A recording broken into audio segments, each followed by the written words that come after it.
कोई भी आपको ज्योतिषी मिले ना जो कहे कि यही होगा या यह नहीं होगा, तो आप बी केयरफुल। रिलीजन तो एक बुक सिर्फ एक बुक को ही मानता है या एक ही भगवान को मानता है, हमारे में तो ऐसा नहीं है। हम निर्गुण साधना कर सकते हैं, सगुण कर सकते हैं, साकार कर सकते हैं, निराकार कर सकते हैं। गुरुकुल सिस्टम में पूर्वजों के रामायण, महाभारत, ज्योतिष शास्त्र, Bhagavad Gita part of the curriculum थे, लेकिन E=mc² वाला शास्त्र नहीं है जहाँ पे हम सब इक्वेशन में डाल सकते हैं। श्री कृष्ण, भगवान कृष्ण अर्जुन को ये पूर्ण गीता सुनाते हैं, जो व्यास जी ने महाभारत युद्ध होने के बाद 16 वर्ष के बाद लिखी महाभारत। उनको 3 वर्ष लगे पूरी महाभारत लिखने को, और after 16 years of the war हुई 5561 BCE में। 16 अक्टूबर 5561 BCE के दिन, first day of the war, जब श्री कृष्ण ने अर्जुन को ये गीता सुनाई। एक जातक बहुत सालों पहले मेरे पास आई थी, वो डिवोर्सी थी। उन्हें उनके सर्कल में किसी ने सेकंड मतलब रीमैरिज के लिए प्रपोज किया था, तो वह 3 ज्योतिषों के पास जाके आई और मेरी पहचान की थी, लाइक अ फ्रेंड्स फ्रेंड, और उन्होंने बोला अब बिल्कुल मत करिए कि स्टडी की हॉरोस्कोप। और फिर मैंने बोला अगर ये सब जानते हुए आपको कूदना है तो आप कूद जाइए।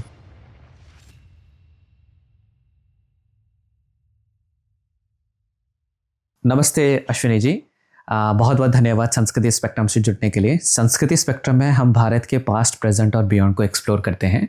और क्योंकि Ashwini ji she has a very good background on astrology and Bhagavad Gita, तो मेरा पहला सेगमेंट का ये क्वेश्चन रहेगा कि एस्ट्रोलॉजी का असली मतलब क्या होता है। क्योंकि एस्ट्रोलॉजी को अक्सर लोग ने क्या सुपरस्टिशन या एक ब्लाइंड बिलीफ समझ लेते हैं।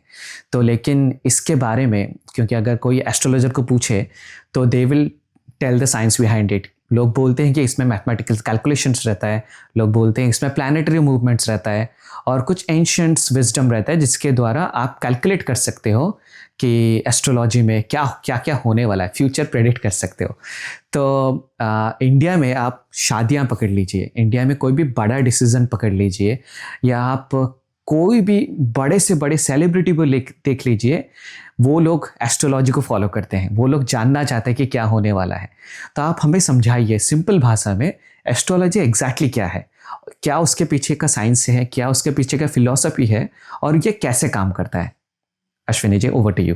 धन्यवाद सीताप्रद जी, मुझे यहाँ पे आमंत्रित करने के लिए आपके पॉडकास्ट पे। मैं आपके दर्शकों को पहले ही क्षमा मांग लेती हूँ, क्योंकि जैसे मैंने आपको पहले बिफोर द रिकॉर्डिंग बताया था कि हाँ, अभी इतने साल कॉर्पोरेट वर्ल्ड में जॉब करने के बाद और US में रहने के बाद ऐसे हो रहा है कि विचार भी अंग्रेजी में आते हैं। मेरी मातृभाषा मराठी है, तो हम घर में तो परिवार के साथ मराठी में बात करते हैं, लेकिन हिंदी में वार्तालाप करने का अवसर बहुत ही कम होता है, और हम मूवीज़ देखते नहीं हैं ज़्यादा। तो इसीलिए अगर मैंने अंग्रेज़ी शब्द का प्रयोग किया बहुत ज़्यादा, तो मुझे आप रोक दीजिए, और मैं इसीलिए पहले ही आपके दर्शकों को क्षमा मांगती हूँ। तो आपने कोई बात नहीं अश्विनी जी, गो हैड, आप जो भी कंफर्टेबल हो, जिस भी वे में बोलने के लिए कंफर्टेबल हो आप बोलिए, क्योंकि हमारे दर्शक जो है वो बहुत ही ज़्यादा क्लेवर है और वो समझ लेंगे आपकी बात। नहीं, आप मुझे आपके चैनल का नाम भी बहुत अच्छा लगा, और आपने अर्ध सत्य तो बता ही दिया ज्योतिष के बारे में। तो मैं आपको पूरा सत्य जो मुझे 30 वर्ष के प्रयोग से समझा है, वो आपके दर्शकों को समझाने की कोशिश करती हूँ, प्रयत्न करती हूँ, और ज़्यादा हिंदी भी बात करने का प्रयत्न करती हूँ। तो देखो, ज्योतिष ये वेद का एक अंग है। जो हमारे वेद है, ऋग्वेद, यजुर्वेद, उनको समझने के लिए 6 अंग है। 6 जो अंग है वो शिक्षा, नैऋत्य, कल्प, ज्योतिष, ऐसे करके 6 अंग है, जिनके उपयोग से हम वेद ज़्यादा अच्छी तरह समझ सकते हैं। तो ये बेसिकली ज्योतिष शास्त्र है जो बहुत ही पुरातन है। हमारी ज्योतिष शास्त्र को नाक्षत्रीय शास्त्र भी कहते हैं, जो ऐसे कहा जाता है कि कम से कम 10,000 साल पुराना है। और इस शास्त्र के 3 अंग है जो इन नॉर्मल पार्लेंस अगर हम ज्योतिष कहें तो हमें एस्ट्रोलॉजी ही, हम फल ज्योतिष की तरफ ही जाते हैं। हमें लगता है कोई पंडित आएगा और हमें हमारा भविष्य बताएगा। लेकिन ज्योतिष के जो 3 मेन अंग है उसमें पहला अंग है गणित स्कंद। तो जहाँ पे आपने जो कहा वो मैथमेटिकल कैलकुलेशंस की हर ग्रह के अक्षांश रेखांश, फिर कहाँ पे वो स्थित है, उनकी गति क्या है, ये सब मापा जाता है। उसे हम एस्ट्रोनॉमी कहते हैं अंग्रेजी में।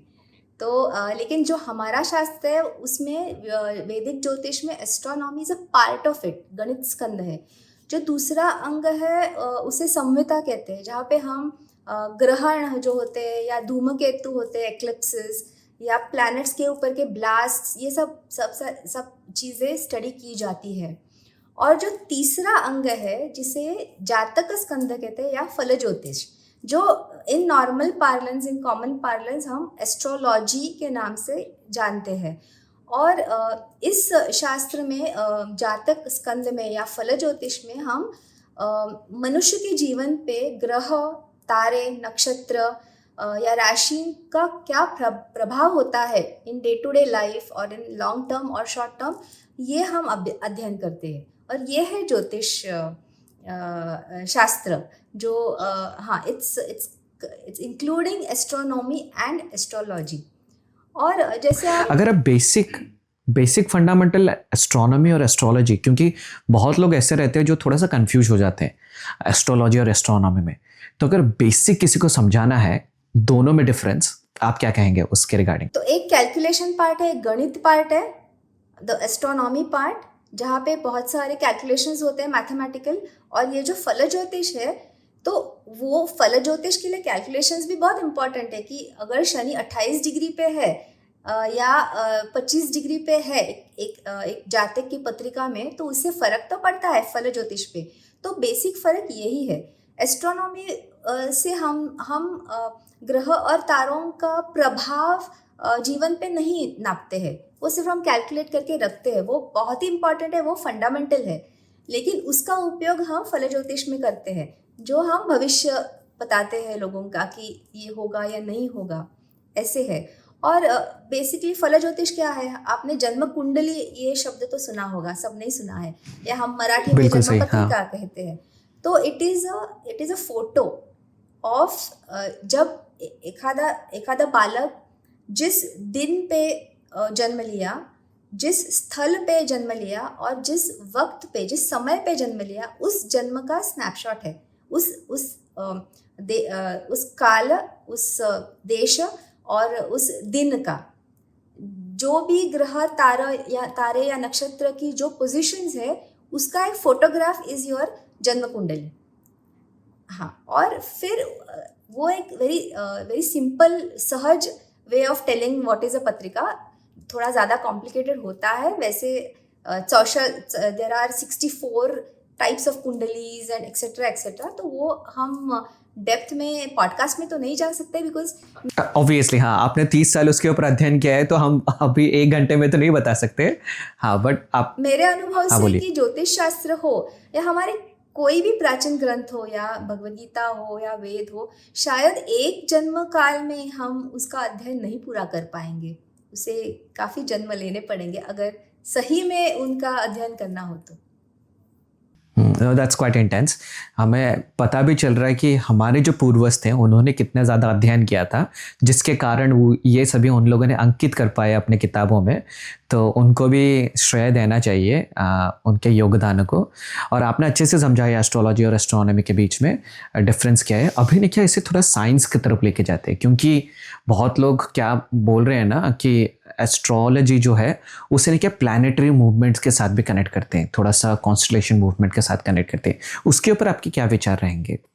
क्या ये सच है, वैसा है, या कुछ ऐसे ही बोल रहे लोग? नहीं, तो अभी मुझे भी बहुत एक कॉमन क्वेश्चन है, कॉमन प्रश्न है लोगों का कि जो मेरे जातक है या कई सोशल सर्कल में हम मिलते हैं कि ये साइंस है या कुछ it's like a parrot picking up a card और आपको आपका जो भविष्य तो नहीं। ये शास्त्र तो ज़रूर है। लेकिन E=mc² वाला शास्त्र नहीं है जहाँ पे हम सब इक्वेशन में डाल सकते हैं। तो मैं इसे एम्पेरिकल साइंस कहूँगी। तो एम्पेरिकल का अर्थ प्रयोग सिद्ध या अनुभविक, अनुभव से मिला हुआ शास्त्र या प्रयोग करके मिला हुआ शास्त्र। तो हमारे जो ऋषि थे प्राचीन काल से हजारों साल पुराने, मतलब भृगु ऋषि या पराशर ऋषि या जैमिनी ऋषि या वाराहमिहिर, उन्होंने एक्चुअली डॉक्यूमेंट किए। उन्होंने जातकों के ऐसे कहा जाता है कि लक्ष पत्रिकाएं डॉक्यूमेंट की कि इस कॉम्बिनेशन से इस जातक के आयुष्य पे क्या प्रभाव हुआ है। ऐसे वो करते गए सालों से, और उससे वो उभर आया होरा शास्त्र, जो हम पराशर होरा शास्त्र कहते हैं या भृगु संहिता कहते हैं। तो that is how it emerge. तो मैं तो एम्पेरिकल साइंस कहती हूँ, बिकॉज एम्पेरिकल ये शब्द का अर्थ यही है कि जो नोट कर सके, जो ऑब्जर्व कर सके, और वापस जाके गोइंग बैक आप टैली कर सके। तो जब जातक मेरे पास भी आता है, मैं एक आधा फल ज्योतिष देती हूँ, किसी प्रश्न का उत्तर देती हूँ, तो मैं क्यों देती हूँ ये भी नोट डाउन करती हूँ, क्योंकि अगर भविष्य में वो सही हो या गलत हो तो मुझे इट्स लाइक माय डॉक्यूमेंटेशन मुझे समझे कि हाँ ये मेरा सिद्धांत करेक्ट था, ये मेरी ऑब्जर्वेशन करेक्ट थी। तो आप इसे प्रयोग सिद्ध शास्त्र कह सकते हैं। और अगर आपको you will be interested to know कि विकिपीडिया में साइंस की डेफिनेशन क्या है पता है? It is a systematic knowledge, it is a systematic enterprise that will build knowledge, organise knowledge in the form of testable predictions for the future. तो science की definition भी प्रेडिक्शंस की तरफ ही जाती है। प्रेडिक्शन हाँ, तो इट्स एक्चुअली डेफिनेशन इटसेल्फ में वो प्रेडिक्ट के बात बता रही है। तो astrology is also does the same thing. तो हम डायरेक्टली कनेक्ट कर सकते हैं कि ये साइंस के साथ बिल्कुल कनेक्टेड है। पर अभी देखिए कि बहुत से ऐसे लोग हैं जो फ्यूचर जानना चाहते हैं कि आप बड़े से बड़े सेलिब्रिटी को पकड़ लीजिए, आप बड़े से बड़े फेमस पर्सनालिटी को पकड़ लीजिए, आप या बड़े से बड़े बिजनेसमैन या पॉलिटिशियन को भी पकड़ लीजिए कि that they want to know the future. आपके साथ ऐसा कुछ हुआ है कि that when you come up and you come up to a big celebrity या किसी बड़े फेमस इंसान के पास आप गए थे और उसने कहा कि मुझे अपना फ्यूचर बताइए, और आपने फ्यूचर बताया और फ्यूचर वैसा हुआ नहीं।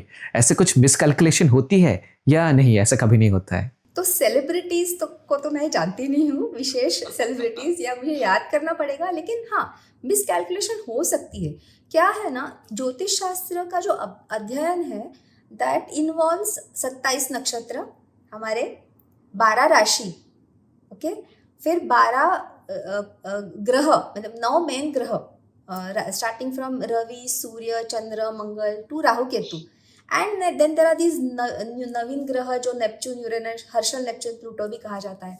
तो आप 9 मेन ग्रह पकड़ लीजिए, आप 27 नक्षत्र पकड़ लीजिए, और आप 12 राशि पकड़ लीजिए। राशि तो आप जानते हैं, ज़ोडिएक साइंस। और आप उस to add to the complication आप 12 भाव पकड़ लीजिए। हर एक कुंडली में आपको 12 भाव मिलेंगे। तो आप सोचिए 12 भाव, 12 राशि, 9 ग्रह और 27 नक्षत्र का कॉम्बिनेशन। एवरी पत्रिका यूनिक होती है, अलग होती है, और हर पत्रिका में कॉम्बिनेशन अलग ही होते हैं। तो कहाँ मिस्टेक हो सकती है कि एक पत्रिका अगर आई मेरे सामने तो वहाँ मुझे राजयोग दिख रहा है, हाँ, तो मैं अगर फल दे दूँ कि नहीं आपका तो बहुत अच्छा ही होने वाला है, राजयोग है, आप बिजनेस करिए और प्रॉफिट से होने वाले हैं, लेकिन there will be some countering position also, जिसे अगर मैं इग्नोर करती हूँ तो मेरा फल ज्योतिष गलत हो जाएगा, उसमें मिसकैलकुलेशन हो जाएगा। हाँ। तो it is very important to be able to interpret everything, all the combinations. ये बहुत ही ज़रूरी है। तो अगर मेरे पास कोई आता है कि ये देखो मेरी पत्रिका और दे दो मुझे प्रेडिक्शन में, मुझे करियर के बारे में पूछना है, तो मैं नहीं देती हूँ।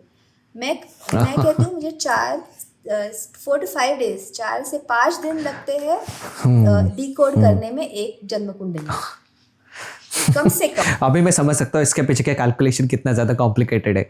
यहीं से पता चल रहा है कि क्यों इतना समय लगता है कैलकुलेट करने में कि क्या हो सकता है, क्या होने वाला है, किस किस चीज़ों से आप अवेयर रहिए।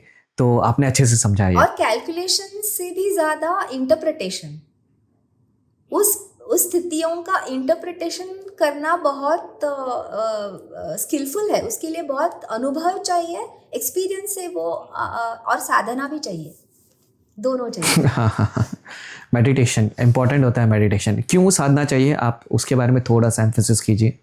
So, sadhana in any form, it could be meditation, it could be mantra jap, it could be reading some ancient text again and again, पारायण, जिसे हम पारायण कहते हैं, it could be in any form.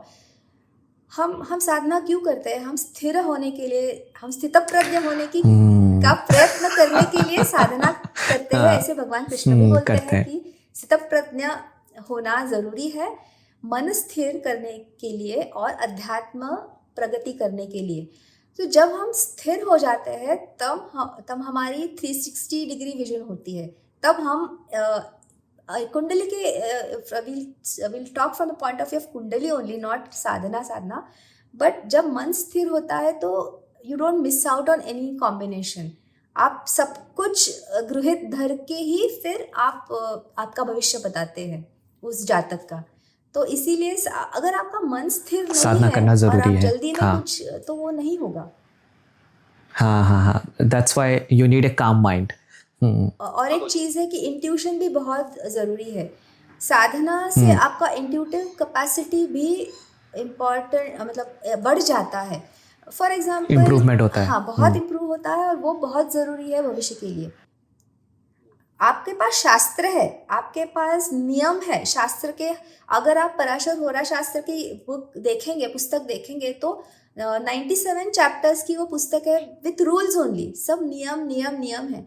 वो तो आपका बेस है, वो आप नहीं भूल सकते। लेकिन उसके ऊपर जो इंट्यूशन है वो डेवलप होती है साधना से ही। और उस इंट्यूशन की मदद इस तरह होती है कि किस कॉम्बिनेशन को ज़्यादा महत्व देना चाहिए। वो राजयोग को मैं ज़्यादा महत्व दूँ या दूसरा जो कॉम्बिनेशन उसका विपरीत है उसे ज़्यादा महत्व दूँ। सो इसीलिए साधना और इंट्यूशन डेवलप करना बहुत ज़रूरी है एक ज्योतिषी के लिए। आप फॉर एग्जाम्पल कुछ बोल रही थी और मैंने आपको टोक दिया। You wanted to set an example. हाँ, मतलब एक जातक बहुत सालों पहले मेरे पास आई थी। तो वो डिवोर्सी थी और उन्हें उनके सर्कल में किसी ने सेकंड मतलब रीमैरिज के लिए प्रपोज किया था। तो वह 3 ज्योतिषों के पास जाके आई और मेरे पहचान की थी, लाइक अ फ्रेंड्स फ्रेंड। और उन्होंने बोला बिल्कुल मत करिए, आपका जो विवाह स्थान है, सप्तम स्थान है, वो बहुत ही दूषित है, आपका फिर से कुछ प्रॉब्लम ही हो जाएगा। तो वो, लेकिन उनके मन में बहुत इच्छा थी कि नहीं, मुझे I want to give a second chance to myself and which is very valid. तो वो मेरे फ्रेंड थ्रू मेरे पास आई। तो मैंने उनकी स्टडी की हॉरोस्कोप।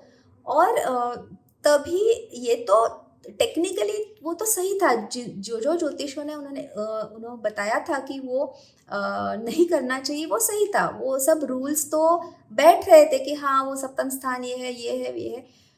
पर देर आर देश काल पात्र बोलते हैं ना, उनकी अभी की आयु, उनकी अभी की दशा महादशा, उनका खुद का जो फ्री विल है, जो उनका जो उन्हें जो मन से आ रहा है करना, ये सब देखते हुए मैंने उनको सत्य परिस्थिति बताई। मैंने उनके जो होने वाले हस्बैंड थे उनका भी पत्रिका मंगवाया, वो भी मैच किया। और उसमें जहाँ मिसमैच होने की संभावना है और जहाँ इश्यूज होने की संभावना है between the husband and wife, वो सब उनको बताया। और फिर मैंने बोला, अगर ये सब जानते हुए आपको कूदना है तो आप कूद जाइए, बिकॉज ऐसे ना हो 20 साल के बाद I should have taken a chance. और I am so happy to say कि अभी 8 या 9 साल हुए, she is happily married. Wow, that's good. तो ये थोड़ा सा विवेक भी यूज करना जरूरी है। जब हम फल ज्योतिष देते हैं, भविष्य देते हैं, तो सिर्फ शास्त्र तो इम्पॉर्टेंट है, you should not go beyond the शास्त्र, बट थोड़ा सा देश काल परिस्थिति भी उसका भी विचार करना, बहुत विवेक भी बहुत इम्पॉर्टेंट है। क्योंकि अगर ऐसे है ना, शास्त्र में लिखा है कि शनि का पोजीशन नंबर 1 मतलब सो एंड सो है, अगर है तो लेट विवाह का ही योग है, विवाह समय पे नहीं होगा। लेकिन ये शास्त्र कभी लिखा था? हजारों साल पहले। तब 16 साल भी लेट ही था विवाह का। तब 10 साल या 12 साल में विवाह होता था, लेकिन अभी I can't apply that rule कि शनि सप्तम में है तो विवाह लेट नहीं, अभी 30 is also fine, it's normal.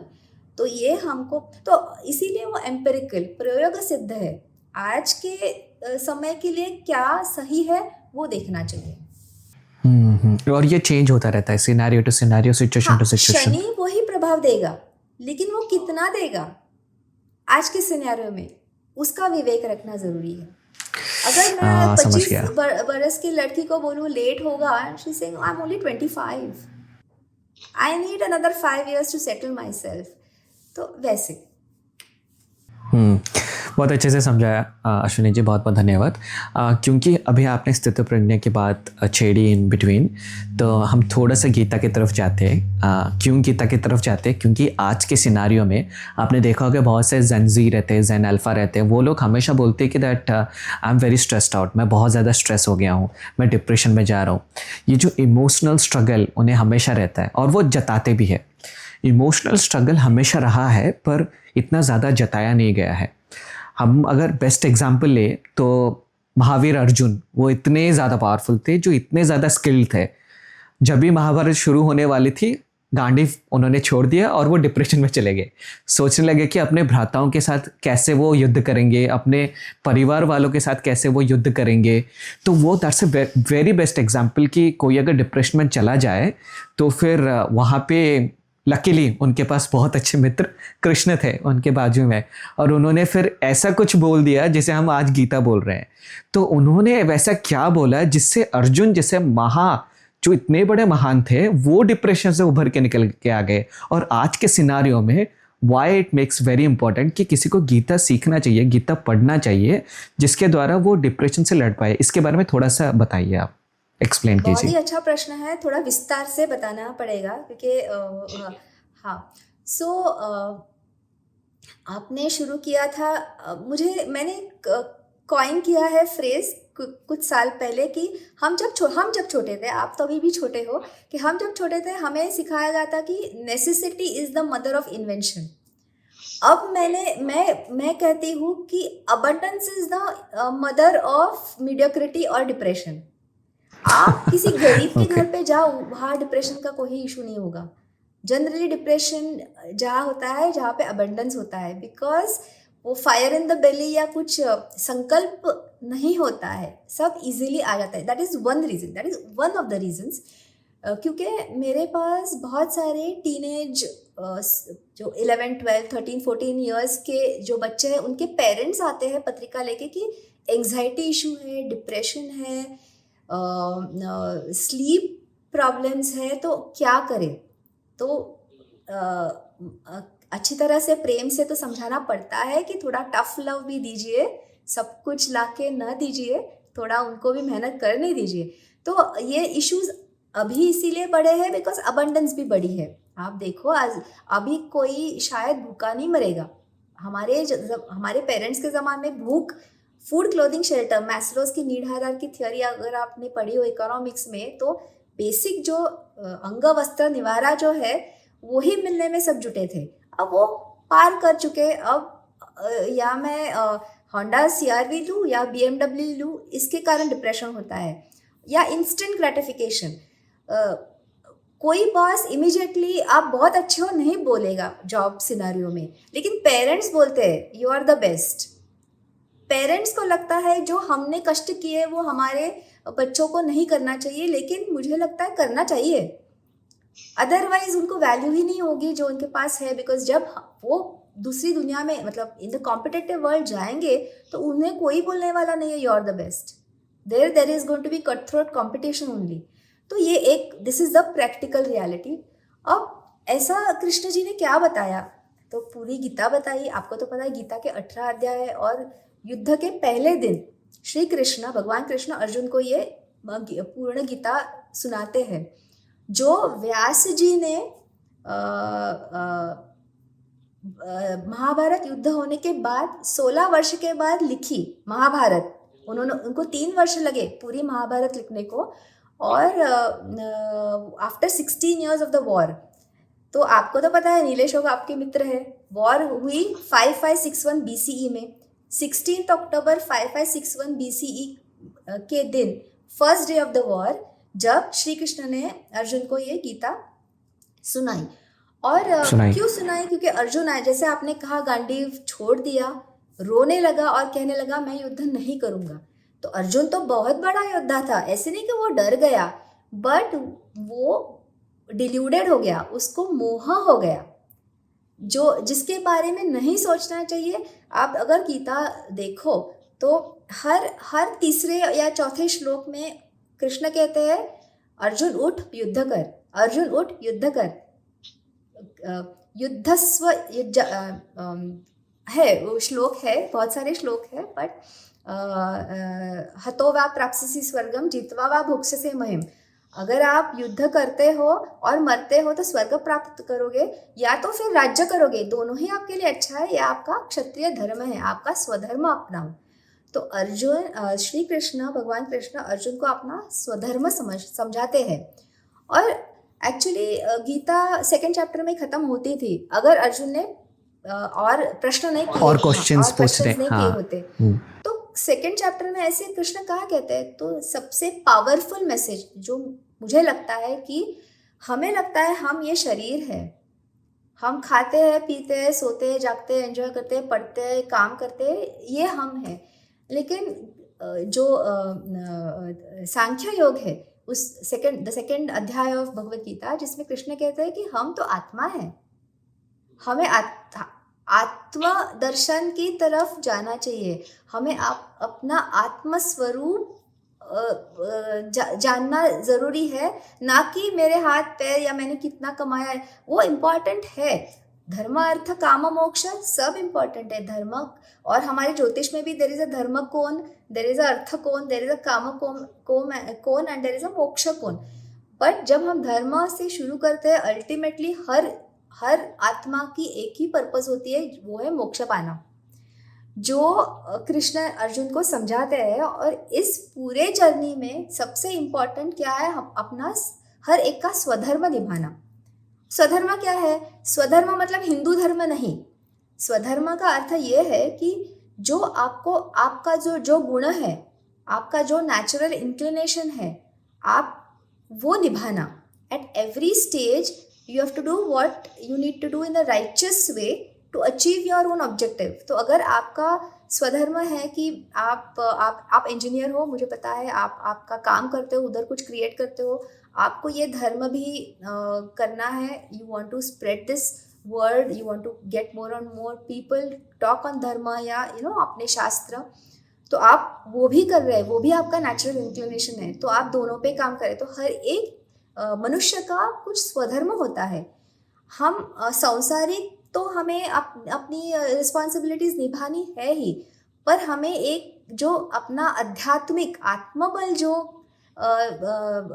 बलवान करना है, वो भी हमारी एक जिम्मेदारी होती है। और वो कृष्ण ने पूरे 18 अध्याय में थ्रू सांख्य योग, कर्म योग, ज्ञान योग, ध्यान योग और भक्ति योग, ये सब उन्होंने समझाया। तो कृष्ण तो कहते हैं कि न कर्तृत्वम न कर्माणि, मतलब मैं किसी का कर्म नहीं डिसाइड करता हूँ। लोग मुझे पूछते हैं कि अश्विनी जी, सब अगर ग्रह तारों ने ही डिसाइड किया है या ईश्वर ने डिसाइड किया, तो हम तो बैठे ही रहेंगे, हम क्यों कुछ कर्म करें? तो यहाँ पे हमारा फ्री विल, हमारा जो स्वकर्म है, स्वधर्म है, या हमारा कर्म योग है, वो आप कोई भी ग्रंथ देखो, कर्म योग को सबसे ऊपर माना जाता है। तपस्विभ्योऽधिको योगी नान्येभ्योऽप्यमतोऽधिक कर्मिभ्यश्चाधिको योगी तस्माद् योगी भवार्जुन। ज्ञान तप से भी ऊंचा भगवान कृष्ण कहते हैं कि कर्मयोग है। तो जो ये फ्री विल है, ग्रह तारे तो है, वो हमें गाइडेंस देते हैं।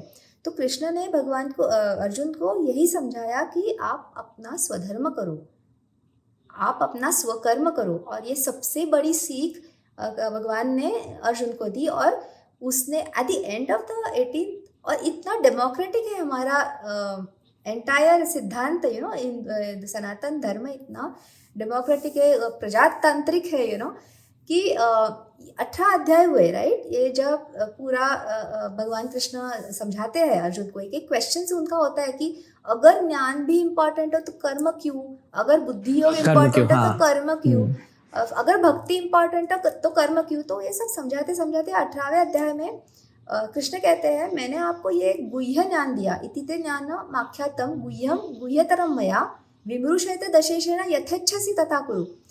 मैंने इतना गुह्य या गोपनीय ज्ञान आपको दिया जो बहुत ही डीप है, आप उसके ऊपर अभ्यास कीजिए, आप उसके ऊपर मेडिटेट कीजिए, अध्ययन कीजिए, और फिर जो आपको सही लगता है वही करें।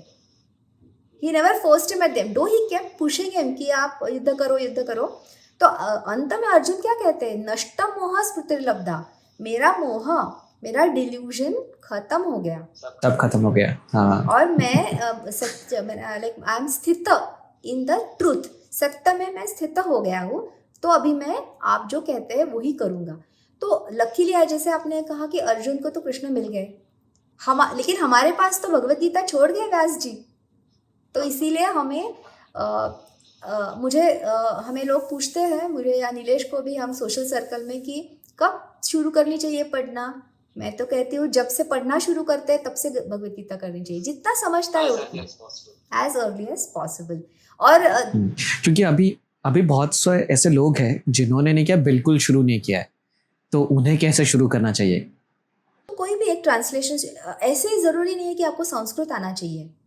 आज तो सब ग्रंथ, आप रामायण हो, महाभारत हो, गीता हो, पतंजलि योग सूत्र हो, देवी पुराण हो, सब कुछ इंग्लिश में, हिंदी में, कई भाषा में ट्रांसलेटेड है। गीता प्रेस की, गोरखपुर गीता प्रेस की तो ट्रांसलेशंस वेरी फेमस भी है।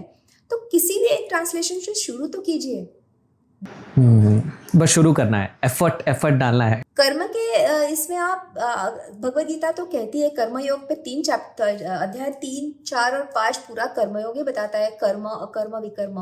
पर अगर आप देवी पुराण, तो मैं सप्तशती का पारायण करती हूँ, उसमें भी देवी के बारे में कहा जाता है कि असो राजा अथवा रंक, मतलब राजा हो या रंक मतलब पुअर हो, असो पंडित अथवा मूर्ख, सर्वांसी करी कर्म प्रवृत्तो, सबको कर्म की तरफ ही देवी ले जाती है।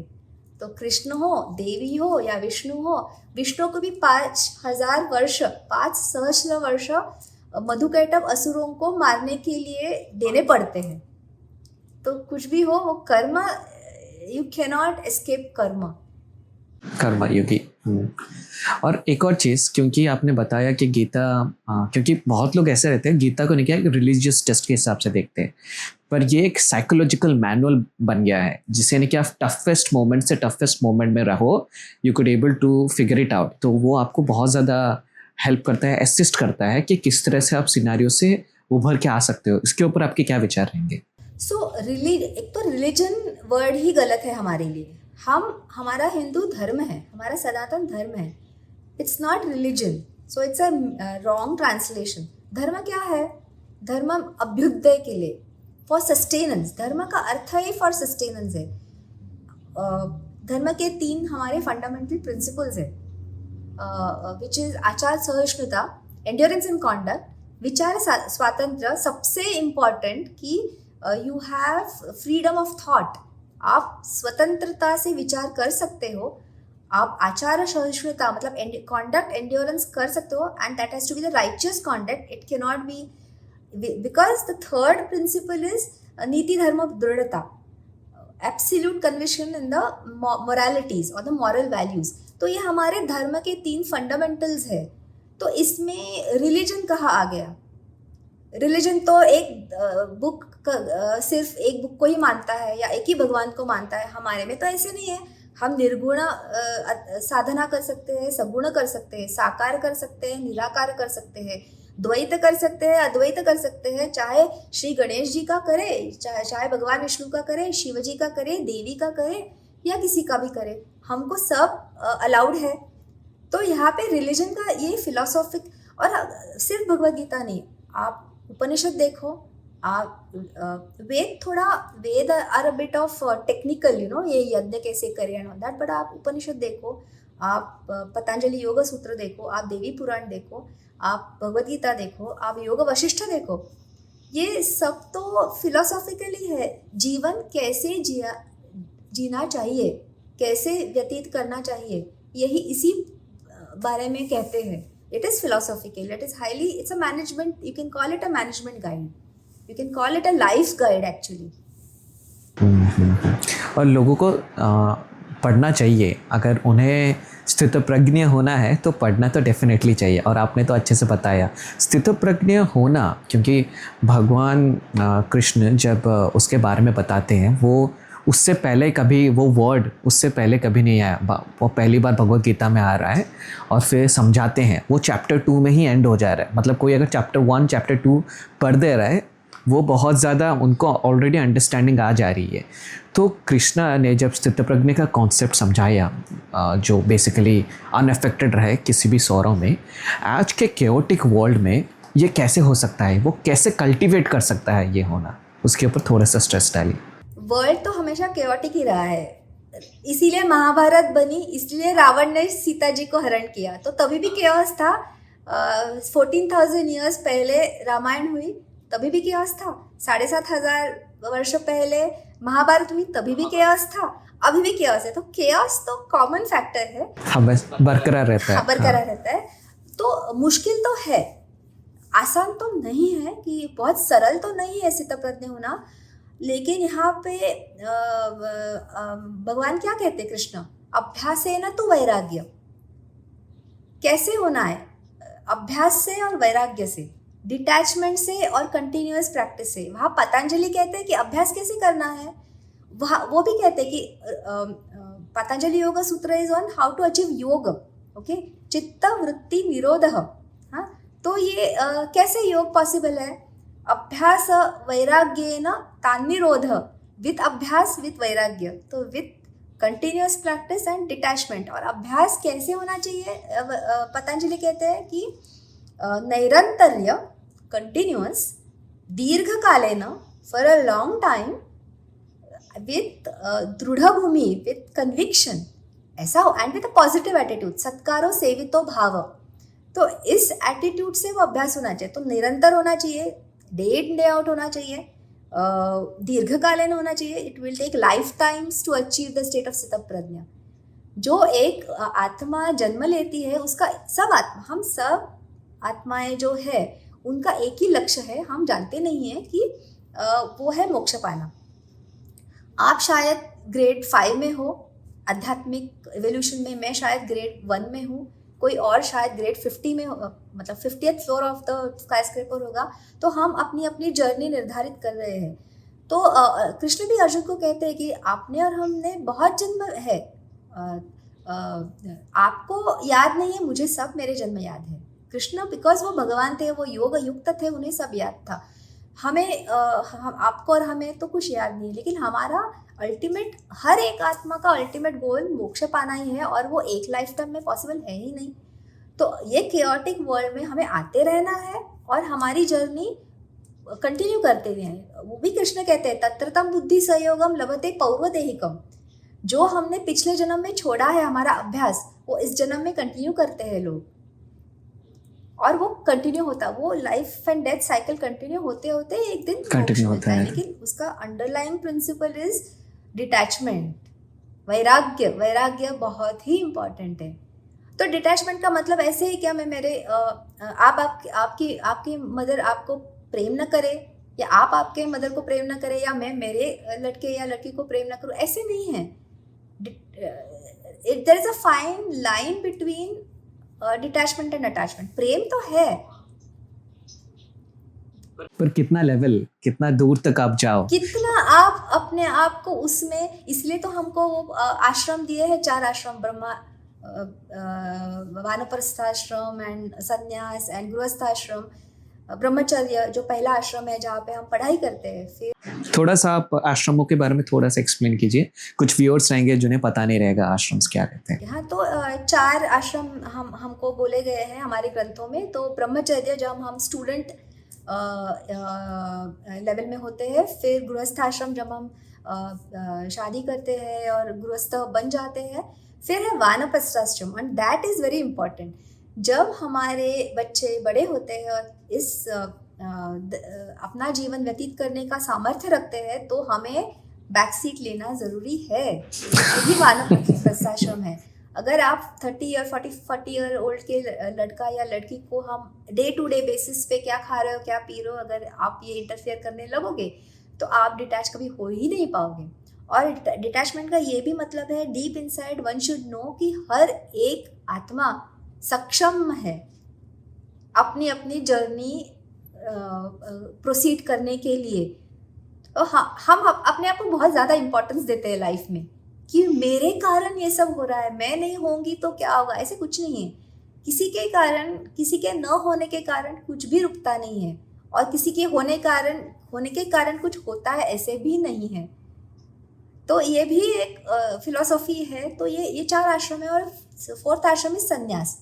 तो then people go and take sannyas outside the routine world, materialistic world, and that is the 4th ashram, and that has been prescribed. Age has been prescribed for all of that. ऐसे क्या कहा जाता है कि first 24 years आप पढ़ाई करना चाहिए, the next 40 years आप गृहस्थाश्रम, उसके बाद आप वानप्रस्थाश्रम और संन्यास की ओर ही जाना चाहिए हर एक को। Everyone should aim to do that.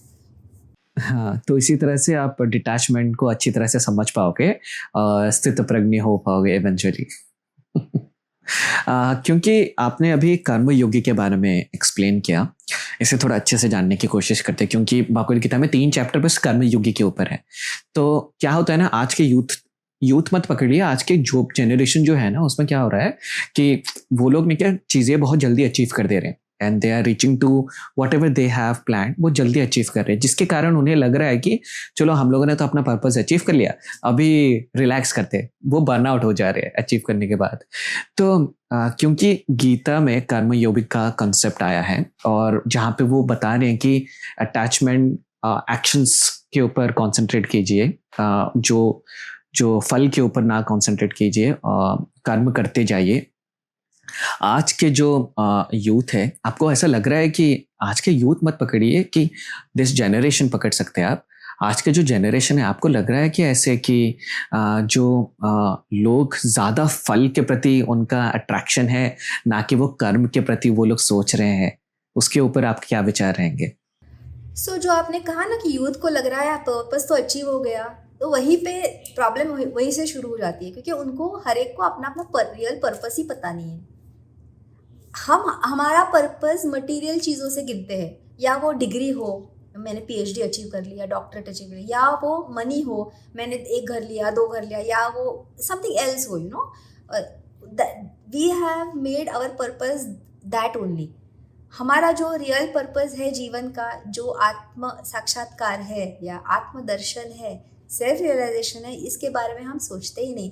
हम हमारा मन बुद्धि अहंकार, हम हमारा शरीर तो अच्छा रखते हैं, अच्छा खाते हैं, एक्सरसाइज करते हैं, हमारा अध्यात्म, हमारा आत्मबल कैसे हम अच्छा रखेंगे?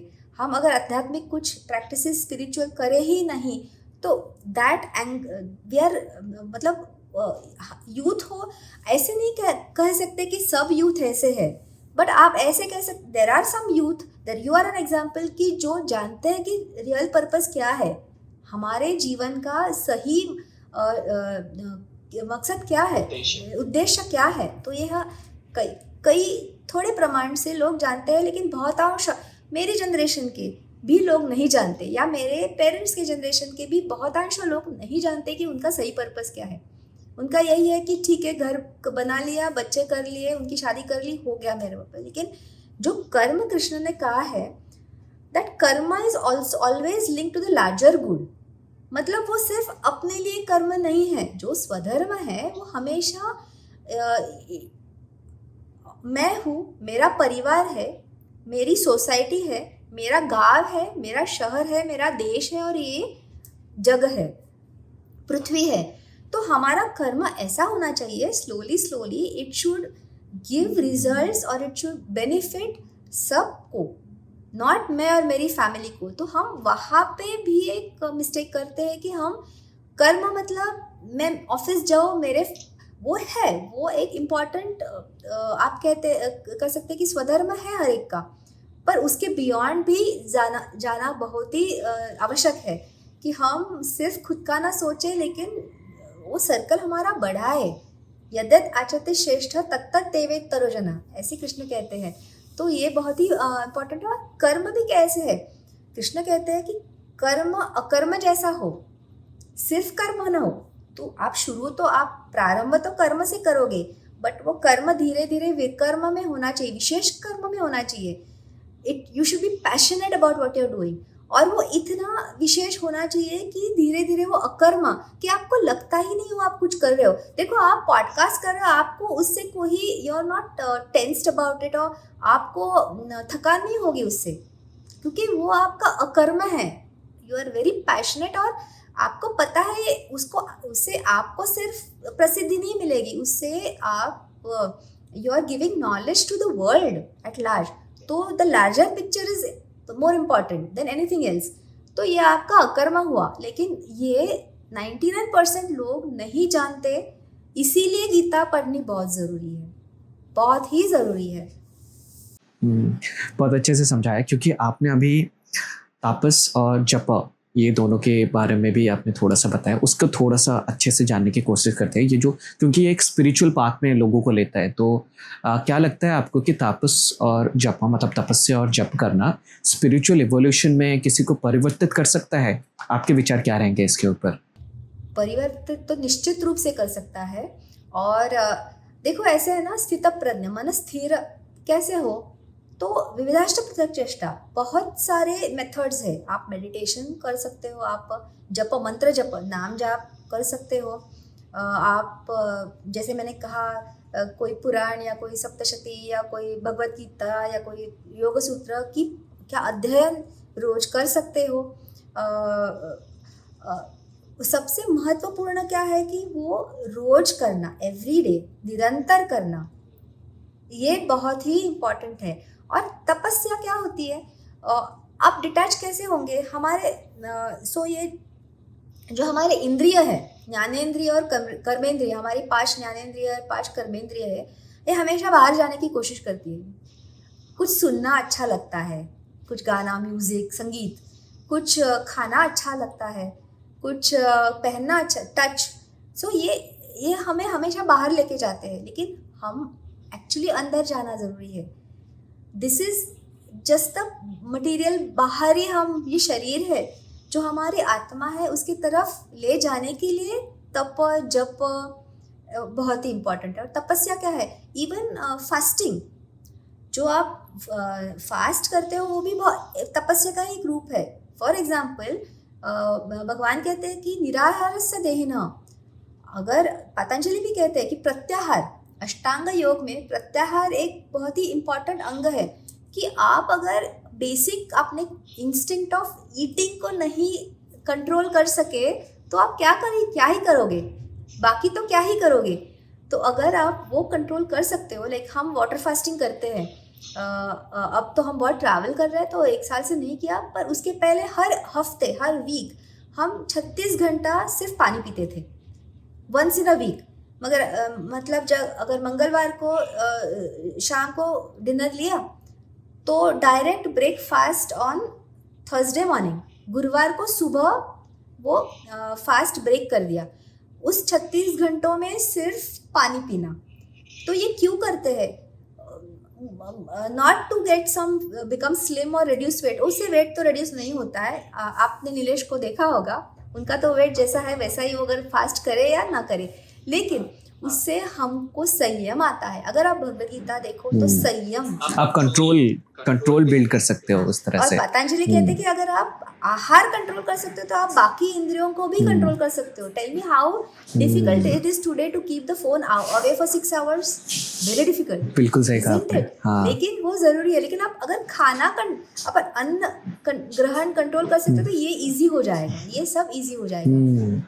क्योंकि वही सबसे ज्यादा डिफिकल्ट है, और आप डिफिकल्ट को कंट्रोल कर दे रहे हो, तो फोन से दूर रहना था वो तो और भी ज्यादा। एग्जैक्टली। तो इसलिए प्रत्याहार, यम नियम, प्रत्याहार, आसन, ध्यान, धारणा, समाधि, ये योग के 8 अंग है। अष्टांग योग पतंजलि ये कहते हैं, उसमें प्रत्याहार एक अंग है, उसमें ध्यान, धारणा, समाधि, सो धारणा, फोकस, वन पॉइंटेड फोकस कैसे आएगा? आप डिटैच नहीं होगे तो फोकस कैसे कर सकोगे इन सब में, या तप में या जप में फोकस नहीं कर पाओगे आप। जप तो करते रहोगे ओम नमः शिवाय, लेकिन ध्यान सोच रहे होगे। हाँ, मुझे किसी को मिलना है, या मुझे उधर जाना है, या ये कुछ ऑफिस का देना है, ये सोचते रहोगे। तो वो वन पॉइंटेड फोकस के लिए तप निरंतर करना बहुत ज़रूरी है।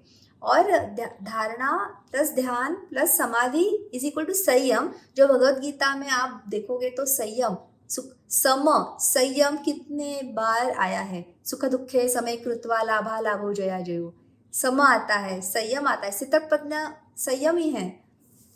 तो इसीलिए जप और तप बहुत ही ज़रूरी है, बहुत ज़्यादा इम्पोर्टेंट है। तो अश्विनी जी, अभी एक छोटा सा गेम खेलते हैं। It's a rapid fire round, तो थोड़ा सा अनकंफर्टेबल होगा आपको, but that's fine, you can manage it.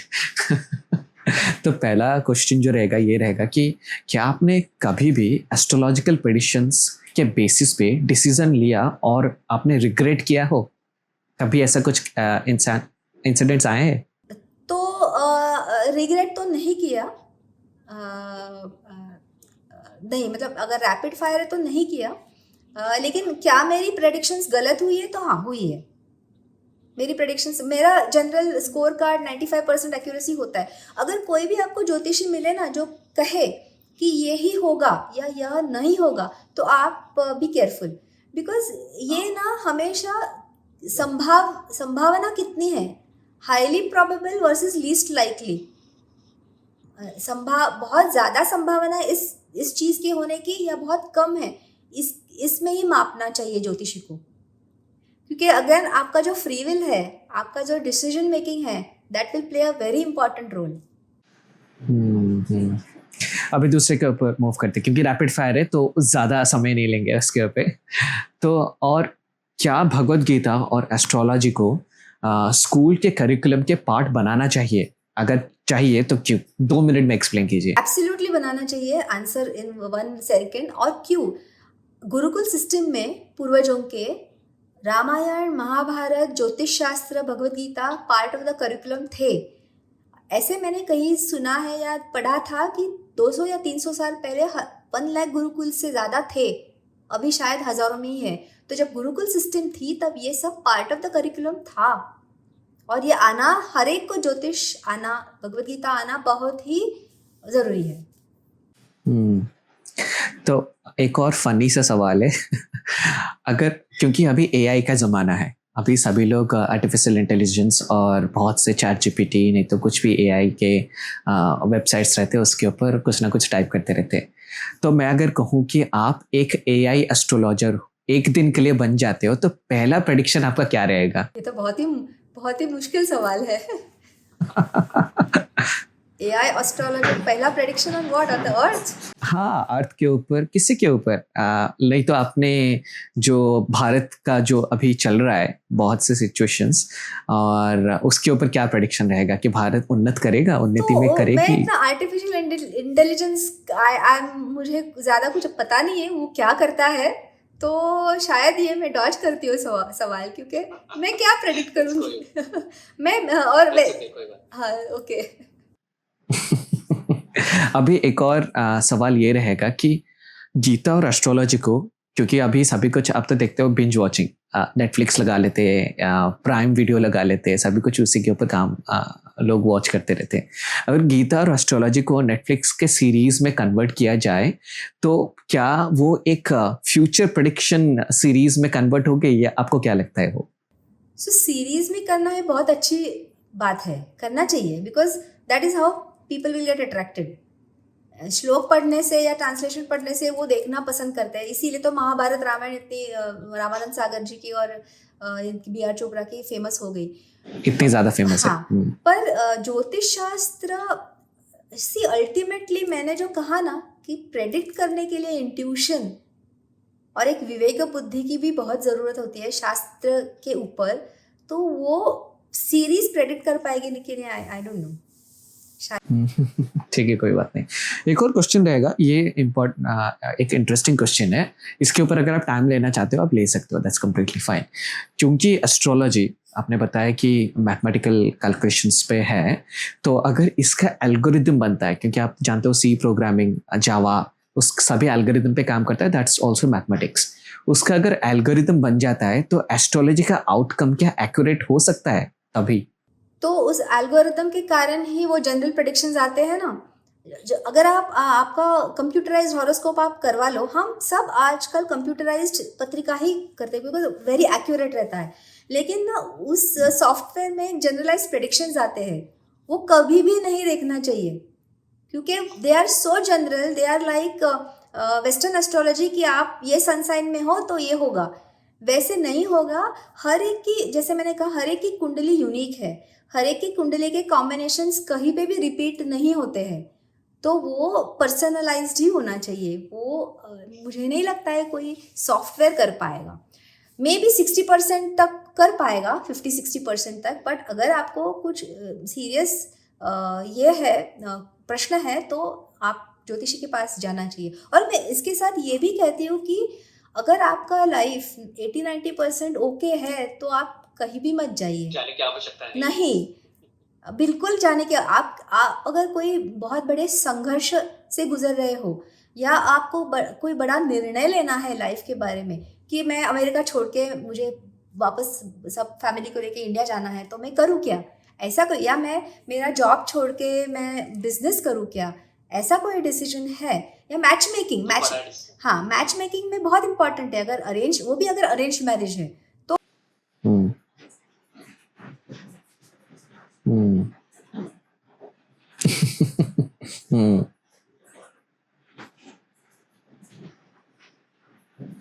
It's a very good information. शायद बहुत से अपने व्यूअर्स इसे फॉलो करें। हम अपने लास्ट सेगमेंट पे आ जाते हैं। अपना जो लास्ट सेगमेंट है, क्योंकि आप एक यू आर इन फाइनेंस, 30 साल से ऊपर आप फाइनेंस में रही हैं, आप astrology, you are doing astrology more than 15 years, आप स्पिरिचुअलिटी में भी विश्वास करती हैं, एंड आप तपस्या और जप भी करते हो। तो इस सभी को कंबाइन करके आप आज के यूथ को क्या मैसेज देना चाहेंगी कि किस तरह से ये सभी फॉलो किया जाए?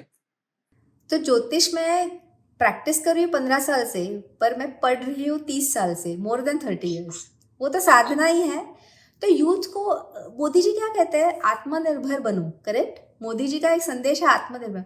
मैं कहूँगी कि अपने आत्मबल को सुधारो, आपका आत्मबल इतना बढ़ाओ, इंक्रीज योर आत्मबल सो मच कि कोई भी सिचुएशन आए लाइफ में, you will be able to respond to it correctly. क्या होता है ना कि सिचुएशन बहुत बार आपके कंट्रोल में होती नहीं, इसका कारण भी ये है, हम कहते हैं डेस्टिनी डेस्टिनी डेस्टिनी, वशिष्ठ कहते हैं there is nothing like destiny. वह कहते हैं कि हमारे ही पिछले जन्म का कर्म जो इस जन्म में हम भोगते हैं, गुड और बैड, इज द डेस्टिनी। कोई वहाँ बैठा नहीं है आपकी डेस्टिनी लिखने के लिए, आपका ही कर्म, आइदर ऑफ दिस लाइफ और of the past life, destiny के रूप में, भाग्य के रूप में, प्रारब्ध या संचित के रूप में आपके सामने आ जाता है। वो तो आएगा ही, देयर इज नो एस्केप। कर्म अगर किया है, हम अच्छे कर्म की बात नहीं करेंगे अभी, बिकॉज अच्छा होता है तब कोई भी भगवान या ज्योतिषी को नहीं बुलाता, पास नहीं जाते। जब ओनली कुछ बुरा होता है या कुछ प्रॉब्लम आती है तो ही भगवान को याद करते हैं, ईश्वर को याद करते हैं या ज्योतिषी को याद करते हैं। तो जब कुछ बुरा फेज है वो तो आपको भोगना पड़ेगा ही, लेकिन आप अगर अपने आत्मा पे, अपने अध्यात्मा पे अगर आप काम कर रहे हो तो वो आपको फेस करने की शक्ति इतनी होगी that you will come through it easily without going down. See, going down is good, but down and out is not good. तो अगर आपको वापस उभरना है तो आपका आत्मबल बढ़ाओ। बिकॉज एक उपनिषद का बहुत अच्छा एक ये है, मुझे बहुत अच्छा लगता है, लेकिन वो मैं इंग्लिश में कहूँ तो चलेगा, 4 सेंटेंसेस हैं for the youth. So you are what your deep driving desire is, as is your desire, so is your will. As is your will, so are your deeds. As are your deeds, so is your destiny. यही जो कृष्ण ने कहा है, जो योग सूत्र कहते हैं, जो हमारे सब ग्रंथ कहते हैं। कि ईश्वर पे भरोसा रखो, ईश्वर का चिंतन करो, आत्मचिंतन करो या ईश्वर का करो, एक ही है। इन सम फॉर्म कुछ भी एंसेस्ट्रल टेक्स्ट्स पढ़ो, या चाहे वो भगवद गीता हो या कोई पुराण हो या महाभारत हो, रामायण हो, कोई भी हो, वो पढ़ना शुरू करो कंसिस्टेंटली। कुछ मंत्र जप करो, और अपना, जैसे हम फिजिकल मसल कैसे बिल्ड होता है, एक दिन में होता नहीं है, right? You go to the gym exercise, for 2 years, continuous exercise. वो रोज करोगे तो आपको साल 2 साल में उसके फल दिखेंगे। और फल कैसे दिखेंगे? एक तो आपका डिसीजन मेकिंग सुधर जाएगा, आप कभी लो नहीं होगे, आपको कभी डिप्रेशन नहीं होगा, बिकॉज आत्मबल इतना बड़ा होगा, तो you know that you will get through this. इसीलिए आत्मबल पे काम करो, ऐसा मैं। ब्यूटिफुली एक्सप्लेन्ड अश्विनी जी, बहुत बहुत धन्यवाद संस्कृति स्पेक्ट्रम से जुड़ने के लिए। और आपने जो भी आज के अपने दर्शकों को आपने जो भी एक्सप्लेन किया है, होपफुली बहुत से लोग उसे फॉलो करेंगे। और हमसे जुड़ने के लिए बहुत बहुत धन्यवाद। नमस्कार अश्विनी जी। आपका भी बहुत बहुत धन्यवाद, और मुझे मेरी हिंदी संभाल लिए इसलिए भी बहुत धन्यवाद। Thanks a lot Ashwini ji.